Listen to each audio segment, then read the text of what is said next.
గౌరవనీయులైన ఆంధ్రప్రదేశ్ ముఖ్యమంత్రి గారికి నారా చంద్రబాబు నాయుడు గారికి, ఉప ముఖ్యమంత్రి గారికి పవన్ కళ్యాణ్ గారికి, లోకేష్ బాబు గారికి నా బాధను మీకు విన్నవించుకుంటున్నాను.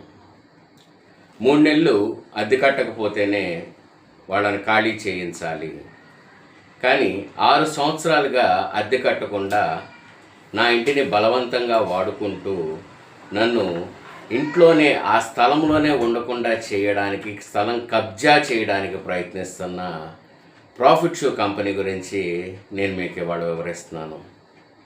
దయచేసి నా బాధను అర్థం చేసుకోండి. నేను దళితుడిని, మాది కులానికి చెందిన వాడిని. విజయవాడ ఫార్చ్యూన్ మురళీ పార్క్ ఎదురుగుండా లైఫ్ స్టైల్ పక్కన 2400 SFT కలిగిన గ్రౌండ్ అండ్ ఫస్ట్ ఫ్లోర్ కలిగిన బిల్డింగ్ నేను ప్రాఫిట్ షూకి అద్దెకి ఇవ్వడం జరిగింది. మరి అద్దెకి ఇవ్వడం జరిగినప్పుడు 2007లో వాళ్ళు 15 సంవత్సరాలు అద్దెకి తీసుకున్నారు. తర్వాత నాకు అవసరమై 2008లో 12 లక్షలు వారి దగ్గర అప్పుగా తీసుకున్నాను. తిరిగి స్వల్ప కాలంలోనే ఆ అప్పును తీర్చేశాను ఫుల్ అండ్ ఫైనల్ సెటిల్మెంట్ కింద. 2009లో 5 లక్షలు అప్పు తీసుకున్నాను. 2020లో వారు 3 నెలలు అద్దె చెల్లించలేదని ఎవిక్షన్ సూట్ ఫైల్ చేశాను. 554/2020 4th ఎడిషన్ కోర్టులో ఎవిక్షన్ సూట్ ఫైల్ చేశాను.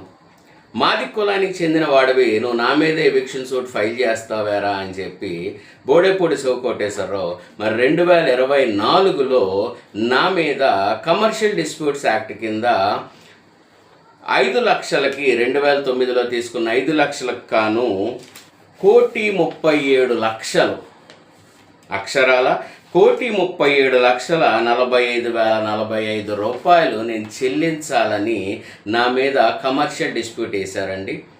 ఇది ప్రామిసరీ నోట్ 2009లో నేను రాశాను.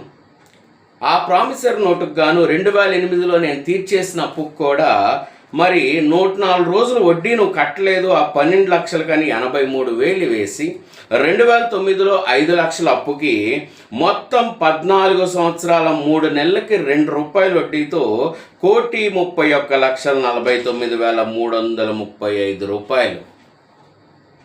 అంటే it's not less than a call money. Private limited company నడుపుతున్న Bodepudi Sivakoteswararao profit shoe company 70 షాపులు నిర్వహిస్తున్నాడు 2-3 రాష్ట్రాల్లో కలిపి.